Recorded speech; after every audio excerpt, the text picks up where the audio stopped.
Let's get it, man. So today we got Awax in the building. Yeah, what's up with you, bro? Appreciate you coming through, bro. Welcome to the food community.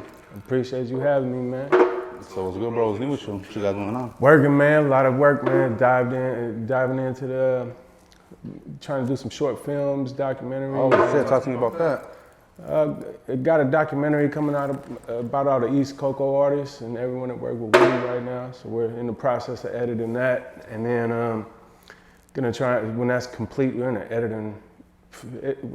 I don't know if it's gonna be different episodes of one long documentary right now. We're trying to cut through it and see how we're gonna release it and exactly how it's gonna come. But as soon as I get through this step, I'm gonna try and dive into some short films and run that on the side of this music. So that's right. Same thing. Oh, yeah. I've been shooting so many videos, it's like second nature at this point, just filming. That's cool. So for the people who don't know Awax, just tell me a little bit about your upbringing. Upbringing was brought up in Pittsburgh, California, and mom and dad got a divorce, moved around a lot, lived in Long Beach, lived in Atlanta, lived in Seattle. So my mom moved around and I stayed with my mom when she was moving. My dad stayed stationed out in Contra Costa County in Pittsburgh, Northern California. How long you in Long Beach for? Off and on for probably like 5 years or so. From what age to what age? Probably like 7 to 12. What are some of the differences you noticed in Southern California and being up here? I didn't dive into like the gangbanging and all this stuff in Long Beach. I was such a young kid back then. I wasn't really off the porch or nothing. My grandfather stayed by the beach, so I would just go over there and be at his house. I wasn't running around, nothing, just in the backyard and go check out the Queen Mary on the beach and all that. Yeah. You know what I mean? So how old were you when you came back to Pittsburgh? Like I said, I bounced around, so I would be in Long Beach and we would go to Atlanta for 6 months, 7 months, and I would go to Seattle for 6, 7 months. My mom was always bouncing around somewhere different. We weren't never one place too long, but I'd come back and see my grandfather, and my grandmother stayed in Seattle, so I would go up to Seattle and bounce out there. So it was kind of off and on, never one place too long kind of deal, you know what I mean? But throughout my whole, probably from probably up until around age 16 when I went to jail, I was just bouncing around from place to place kind of. Prior to going to jail, at what age did you jump off the porch? Jumped off the porch around 13. Around age 13, I was living in low income spots and just meeting different people, running with older crowds and trying my hand selling dope. Just realized that we were poor and trying to bring some money in. My mom was working 2 jobs, trying to make all the ends meet. So I was trying to do what I could to contribute, and gave up on sports, started smoking weed and trying to double up, get a little 20 shot, turn it to 40 on the crack game on the corner, do my thing. So. Is that why you went to jail at 16? No, I went to jail for gangbanging at 16. Oh, okay. Yeah. How was that going in at a young age?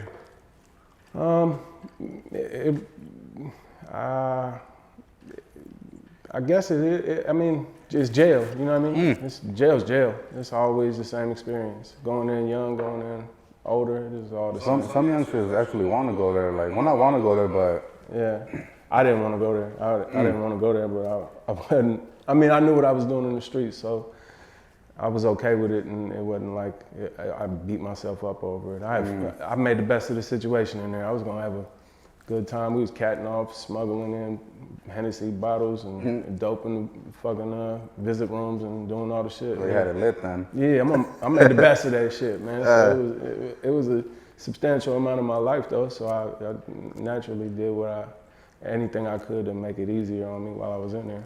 And if I'm not mistaken, when you went in there, that's when you started rapping, correct or not? Yeah, like I kicked a little freestyles and shit, riding around in G-Rides and shit in the backseat, just dissing whoever we was looking for on the streets and shit. Like we'd freestyle that shit, but I never took it seriously and wrote bars or really tried to put the pen to the paper until I went in.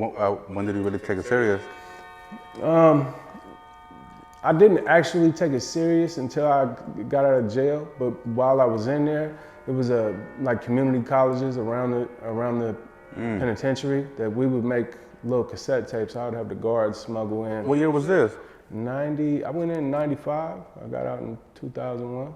And at this year, have you already locked in with Woody or no? No, never met Woody. Didn't know, wasn't aware of his music or. So in '96, that's when you took it serious.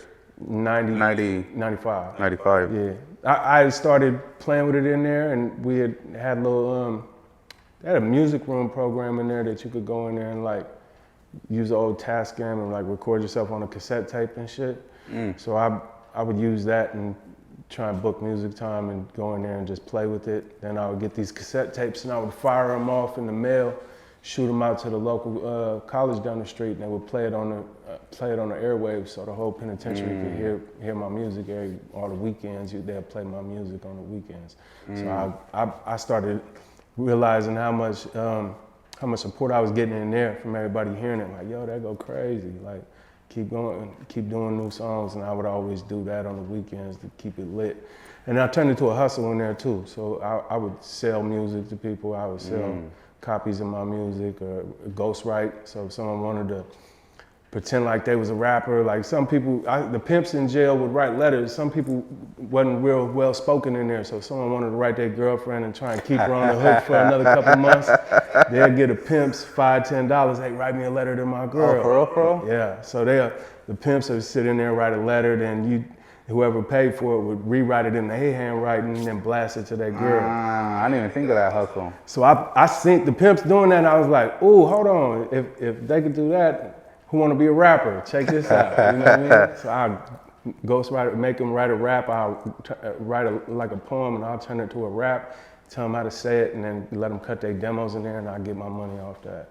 Is that something you still do? You still be ghostwriting for people? I do. I ghostwrite for people, but at this point, I just do it for most of the artists artists that's on my label. Sometimes the artists that I work with intimately, like certain artists. I'm real picky on who I write for these days. But on my songs, I write a lot of the music. Sometimes there's people featured on my songs, but I don't be trying to throw them under the bus and I'm like, I wrote all that shit, take all the credit, you know what I mean? Yeah, I think it's like an unwritten rule that you're not supposed to say.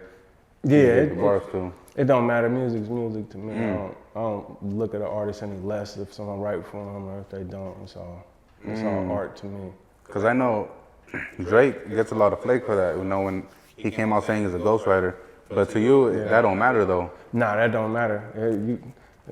Drake's bigger than anybody that ever ghost wrote for him, probably, you know. But as an artist, I could hear rhyme patterns in artists that use ghostwriters sometimes, so it's interesting to me. Like I could listen to an old Dr. Dre Chronic album and I could hear the raps Eminem wrote, or when Jay-Z writes for certain people, I could hear their style of putting words together in those other artists' songs, and it's always been interesting to me. I'm a fan of it. That's right. So circling back to you writing in '95, so you get out you get fresh out or whatever. Is that when you start taking rap serious, or were you kind of like dibbling and dabbling in other things?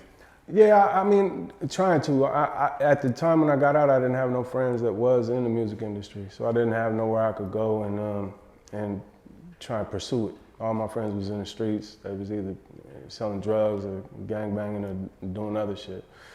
So I was trying to position myself around that, but out here in this area of like Pittsburgh, Antioch, it had a music scene that was coming about, and I was just becoming aware of it all when I came out. So I was trying to gravitate towards it as much as possible, and that's how I ended up getting around Woody and just getting into studio situations where I could finally get my own album together and drop something. Talk to me about that, about meeting Woody and getting plugged in with him. Just through some friends. I had some friends that just was like, man, you should check this dude out, man. He's a good dude. He's a friend of mine that was speaking highly of him. So just one day it brought me through. Yeah, he was throwing a little get together, and they brought me through, introduced us to each other. And just from the moment I met him, it was just like super welcoming and encouraging of me doing music. Like, oh, you rap? I was just introduced as a rapper. Didn't have no resume or no album I put out or wasn't working on nothing. It was just like, it's my boy, he a rapper. You know, anyone that can write a rap could be a rapper. Yeah. He wasn't like stunting a little bit. He had projects out and he was already really doing his thing. So for him to just treat me like I was on the same level as him from the moment I met him. It was real encouraging for me just to push me in the right direction. He was like, I got my own studio, let's meet up, come to my studio, we'll do a song, lock in like that. So I was excited about it, to be honest, and I was just like, yeah, let's do it.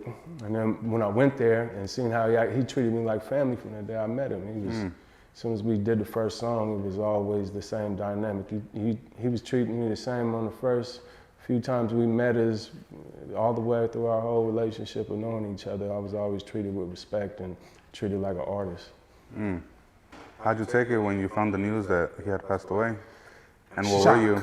I was shocked. I was at my house in Vallejo, and I was staying in Vallejo at the time, and somebody came to my door and woke me up and banged on the door and told me the terrible news, and it was like shocking to me. Oh yeah, this was prior to the phones. Yeah, completely. Yeah, someone had to come tell you. Yeah. Somebody had come told me, and then I talked to him probably 2-3 weeks before it happened, and he told me he was going out of town to stay. He had to lay low for some shit. I tried to encourage him to come stay at my house because I was under the radar. That nobody knew where I was. So I was like, man, come lay low at my house, man. You're more than welcome. And he's like, I can't do it. I can't bring this to your house. I'm on some other shit. So he was like, just thanks for offering though. And then we were speaking up to the moment he died and working on the second album. He was ordering studio equipment and a whisper booth for up there where he was at, and he was getting everything organized so we could start doing our second project. And then, so that I was thinking about that. That was just completely from left field, losing him. It was a complete shock, honestly. I know a lot of times when people pass away or go through something traumatic like that, a lot of people tend to resort to like using drugs or something like that. Yeah. How did you deal with like his passing? I was using drugs anyway. I was smoking weed every day. And you already taking ecstasy pills and shit. You know, this was back in the Mac Dre era. So we was popping Blue Dolphins and everything else under the sun back then, drinking like fish. So I mean, death is death. I've been dealing with death and losing friends since I was a kid, and it's never easy. It's always the same overall feeling with it. So. I took it on the chin, kind of, you know what I mean? Roll with it, roll with the punches, so to speak. Do you feel like nobody gets over that, right? But do you feel like how long did it take you to like kind of like accept it?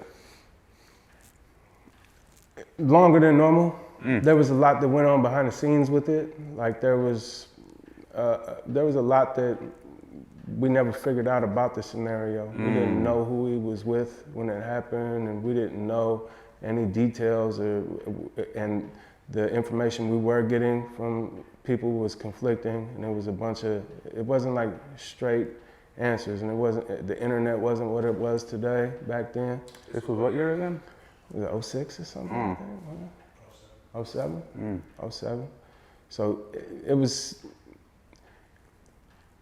was hard to get answers. So, and we didn't have his mom didn't want to have a funeral for him at the time. So usually in the funeral process, you get around everybody and y'all relay information with each other and put the pieces together to the situation. It was hard to do that kind of, put it all together and get any kind of closure, or just grieve like a normal grieving process. It was probably the first time I've ever lost a friend that was close to me that we didn't have a service for him. So that was probably the roughest part, and it made it drag out a lot longer than a typical loss would, for me personally. You got any memory that stands out with you and Woody? Man, I got.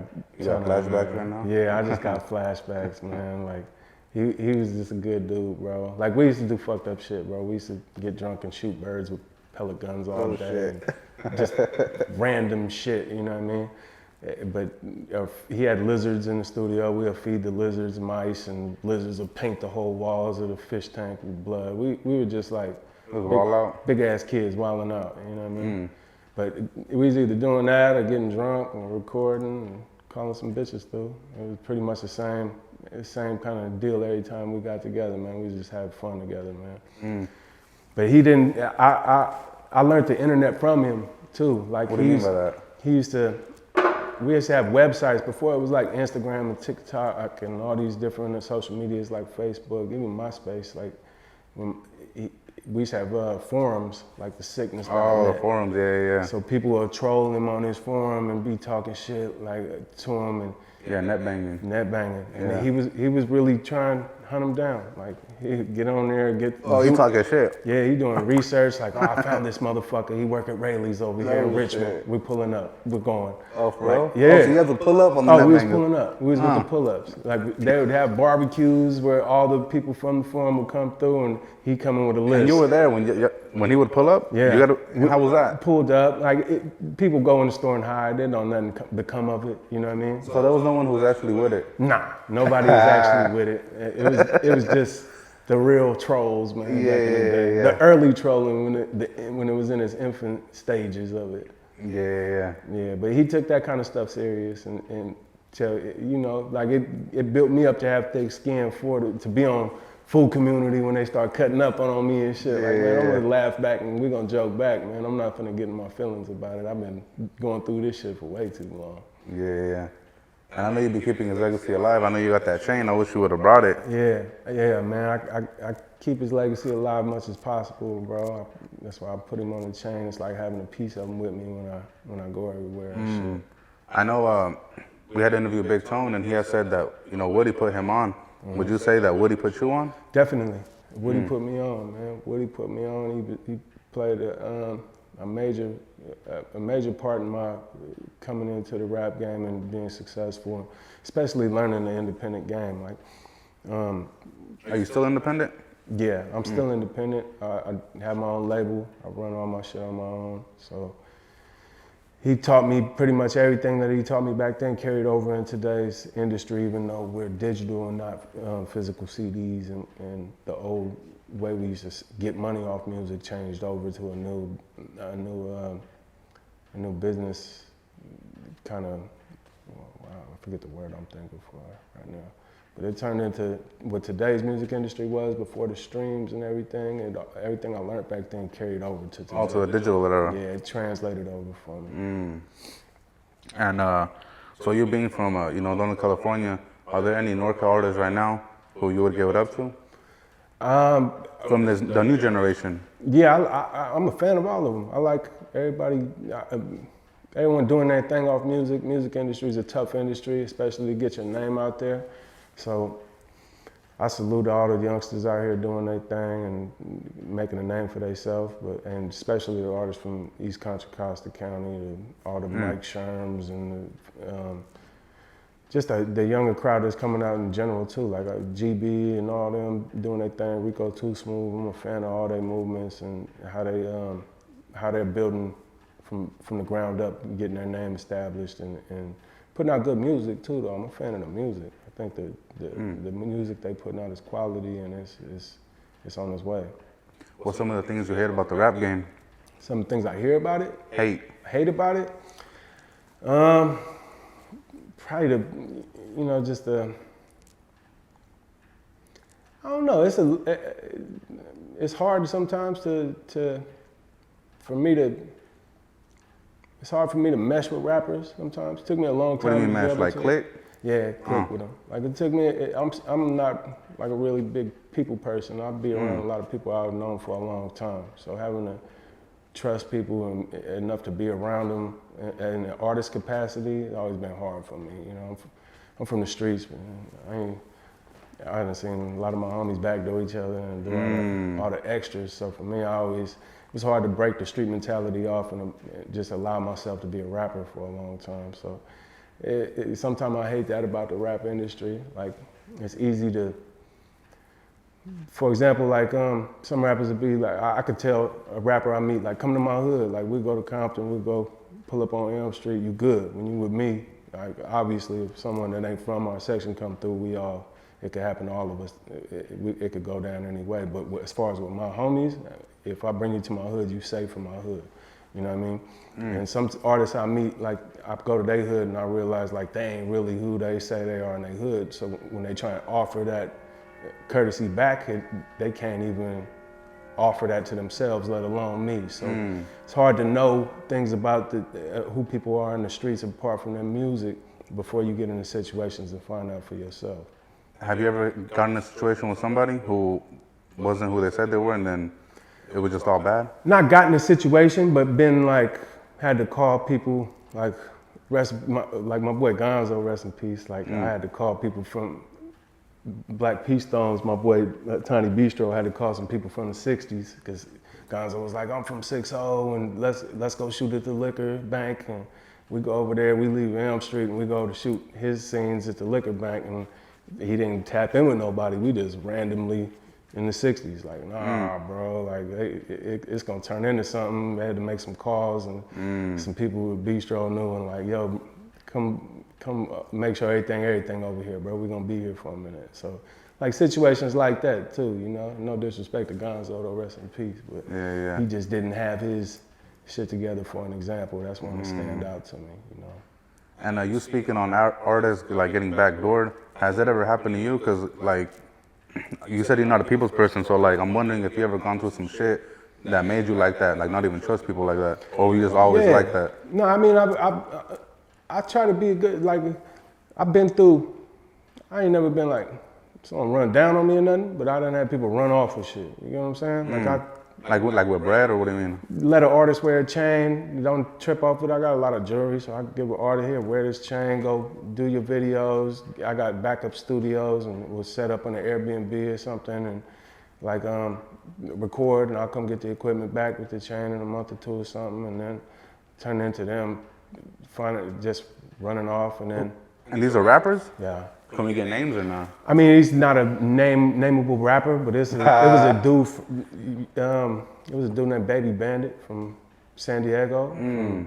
It was just a up and coming rapper. He wasn't really out there like that. Yeah, he wasn't out there that. But I let him wear a chain one time and let him borrow the studio equipment, and then it just turned into like, I don't even know. He didn't even say why, but he just like disappeared with it, and then it was like rumors floating around through like someone robbed him for his chain or something. Like, no one robbed me for no chain, like type shit. And it wasn't actually my chain either. It was my manager's chain. I got my manager a chain, told my manager let him wear it, so it wasn't a chain I actually put on my neck ever. But it was my name that covered for the chain, and I put it on his neck.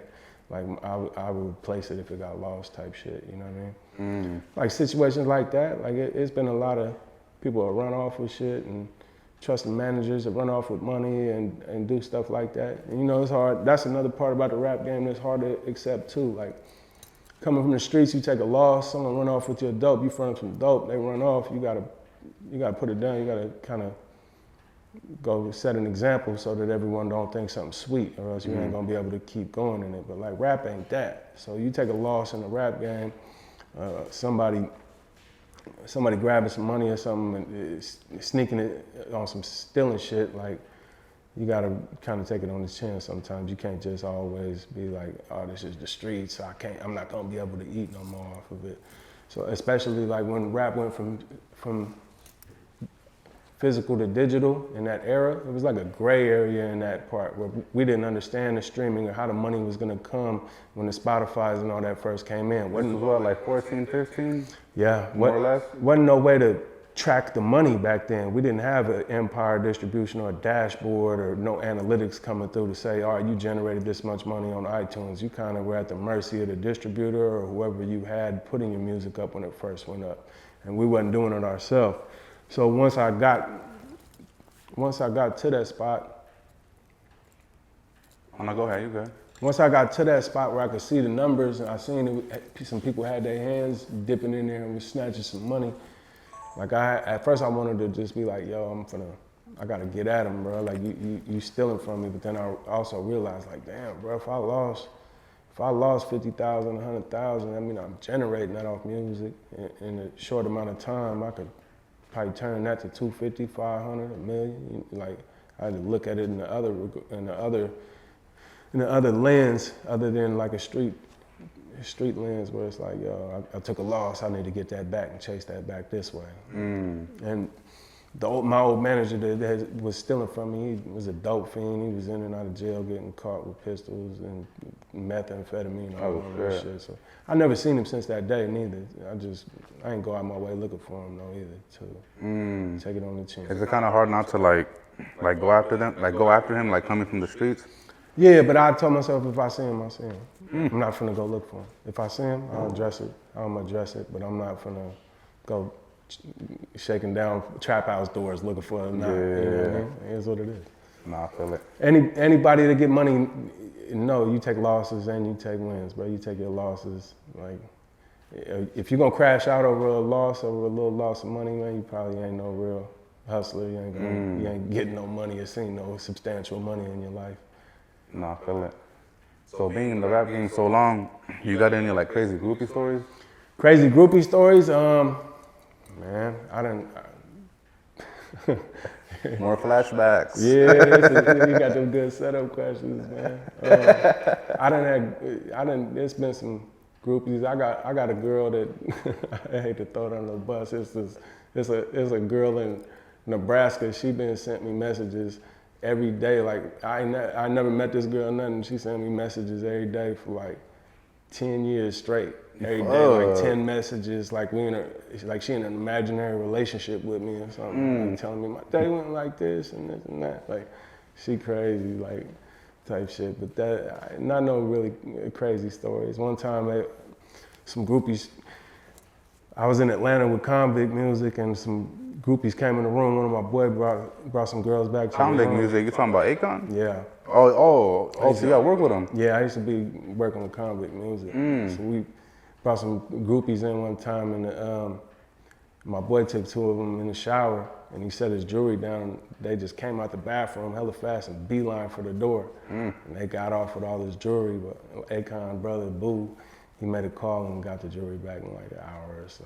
Like Atlanta's small enough that everybody know who the hoes is, and it's a small little community out there too. You got any, what's one of the biggest like obstacles you had to encounter being in the rap game so long? Biggest obstacles I had to encounter? Like rebuilding and shit. Like finding when I had a cameraman I worked with for a long time, Louis, rest in peace. He got in a car accident suddenly and just died. And I had to set up a new camera crew to go with. I had certain producers. Like I have a producer, a go-to producer to do my beats always, someone that mixes for me, someone that does my camera work. Different people play different roles. And when I lose a piece suddenly, sometimes we just fall out business-wise. Like one of my producers signed a big publishing deal, so we had to stop working together. And just different little obstacles come through, and trying to replace them people and have the same quality music, that's usually the hardest obstacle for me to overcome in the music industry. You ain't got no crazy stories and that happened? Crazy stories? I got a lot of, my boy Gonzo. Same one or what? Same Gonzo, bro. He was fucking a cat in Gonzo. the hat. He brought one of his homies out one time to Florida to come, just to come be with him or some shit. I don't know what the fuck it was. It was like his security or something pulled up. And this dude was, it was probably just a weekend, but this dude was a whole cat. Like we was on a resort, nice resort, and Gonzo couldn't get a hold of his boy. And he was worried about him. He was in the hotel room. We went to shoot a video, came back, and dude wasn't answering his phone. So he banging on the door, he can't get in the hotel room, nothing. Finally, the hotel security come. They had to take the whole door off the hinges, move the door. Bruh in there slumped in the chair, slumped in the chair with porno playing. He fall asleep with his meat in his hand. Gonzo was a cat. Who, Gonzo? I love that boy, man. He was funny as shit. The same dude, we was like, man, we get the fuck out of there. Same dude, he run a, like room, and when you're in nice resort hotels and shit, you could just charge everything to the room. Yeah. So we get the bill for bruh room. The hotel staff bring it to us. This boy been renting jet skis for 2 days. He go to the bar drinking Louis the 13th. I was just doing that. He done racked up like a $7,500 bill in this room. So like, man, this guy got big old bags coming out of the room. He got big old bags like stuffed animals from the gift shop for his kids and shit. Like, bro, we took all the stuffed animals and threw them in the water, wired his jaw up. We didn't get him a flight back and then we tried to get him a Greyhound ticket and get him a ride to the Greyhound station and shit, and drop him off and let him take the long way back to LA.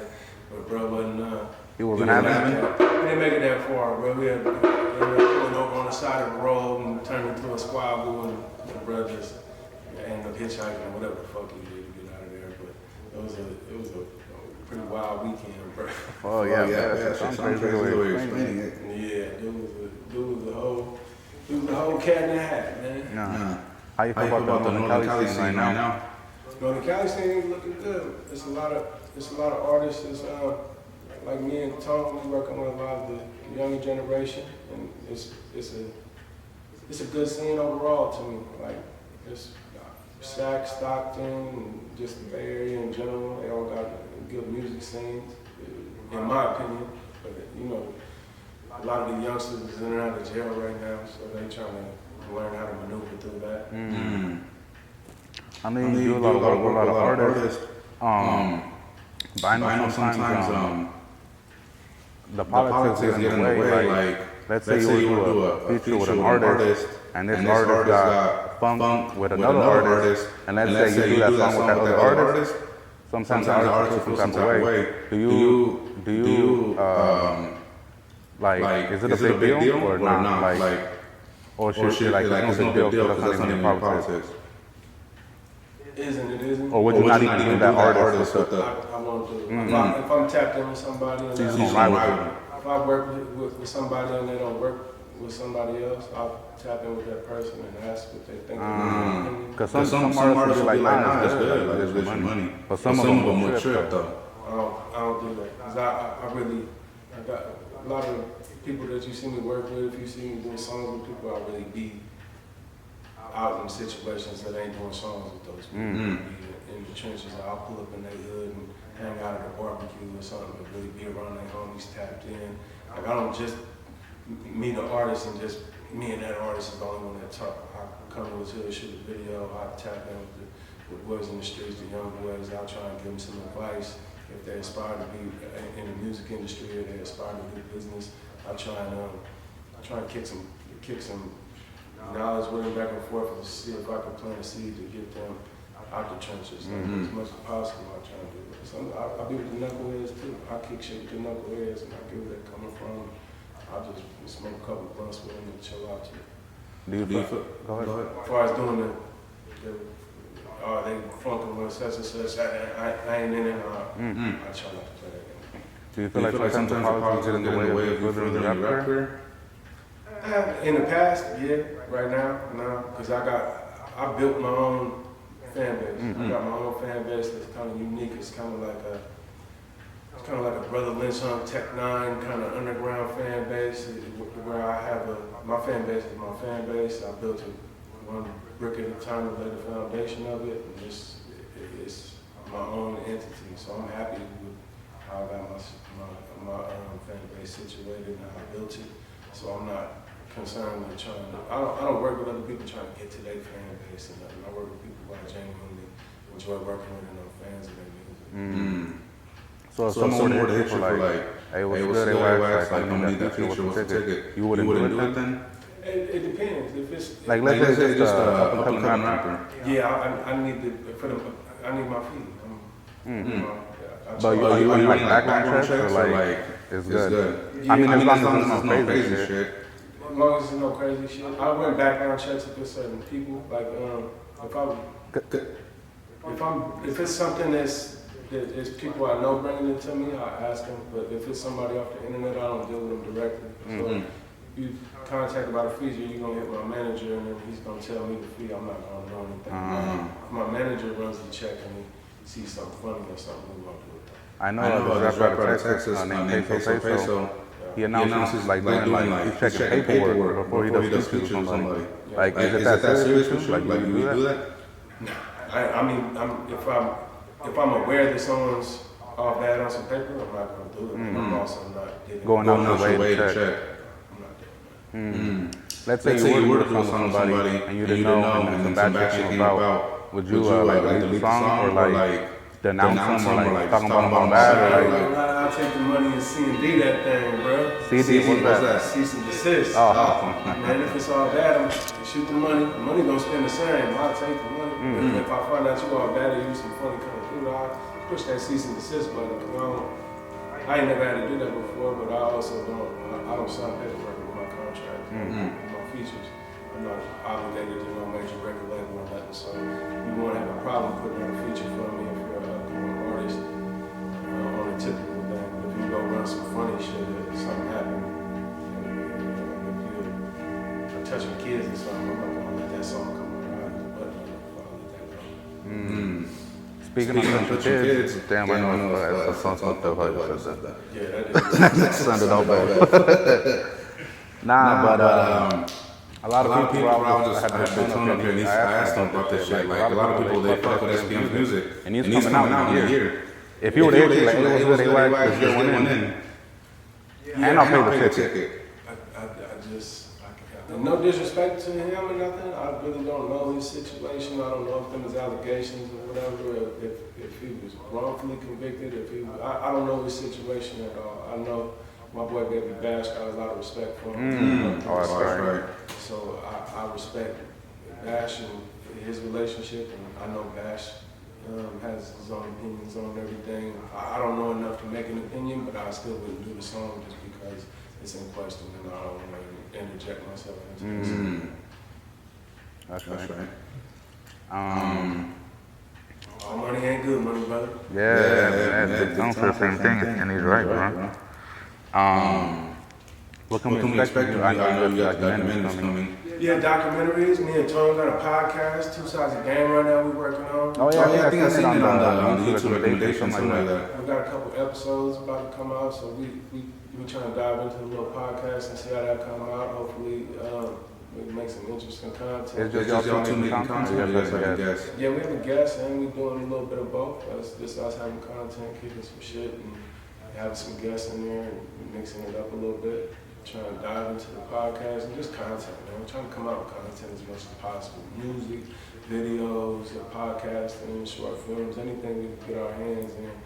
We want to try and maximize it as much as possible and build our own platform like a full community where we can take these youngsters that come around and find their way around this, and we can give them a platform to help get their career a little further. We want to pass it down, the knowledge that we was given through Woody and back in the days, and try to play it forward. Speaking of platforms, they got a big platform, Dizzler. How you feel about Dizzler? Dizzler cool, bro. It's a good platform.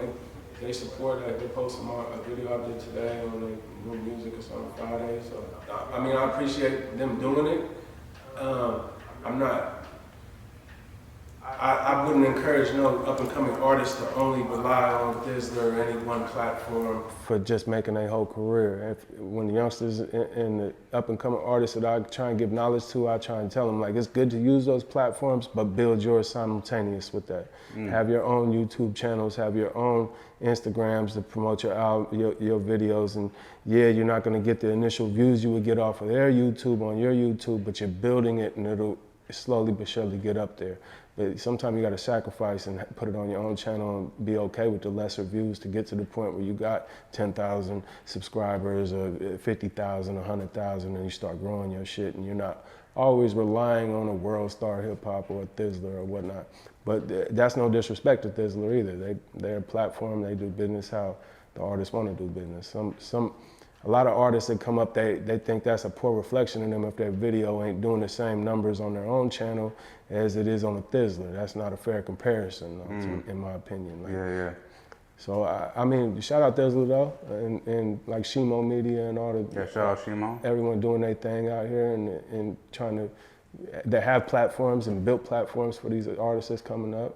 And they run established artists, and artists like me and Tone, we get posted on Thizzler, same as the younger generation. Yeah, shout out Thizzler. I do know a lot of Northern California artists and bloggers, they'll speak out on Thizzler because there are certain artists that are signed to Thizzler and these artists, you know, they beef with other rappers, and Thizzler won't promote the other artists. Yeah. Do you feel like it's a blog's place to even get themselves involved in those politics, or should they just stay away from it? I mean, you got to be conscious of it. If hypothetically, I don't even know the owner of Thizzler's name, but if I'm just as hypothetically speaking, if you're the owner of a Thizzler and you're signing an artist, or you sign two artists that have beef with each other, and you're putting money into their pockets, you got to know some of these street beefs is real street beefs. As a record label, you can put money in someone's pocket, and they like take Young Dolph for example with Ghazi as far as Empire. Like if Ghazi put $1 million in Young Dolph account and he really in some street shit and out where he from, he could take a lot of that money and put a lot of guns in the hood and put people in positions where his beef with Yo Gotti take on a whole different. Now, it's war with a lot of in the streets with a lot of sides. So when you funding a war, whether it's a conscious effort or whether it's just inadvertently funding a war, you're putting a money stream into that side. It's always going to create a conflict with that other side. And as a record label or a platform, anyone that's dealing with artists in that facet, you got to be conscious of that. So you can't just be like, I'm not in it. Like, so if you're a label and you're saying, all right, I'm paying this artist all this money, but this other artist is making a name, but I'm not going to put his music on there because it'll be a conflict with my artist that I'm paying. Conflict of interest. Yeah.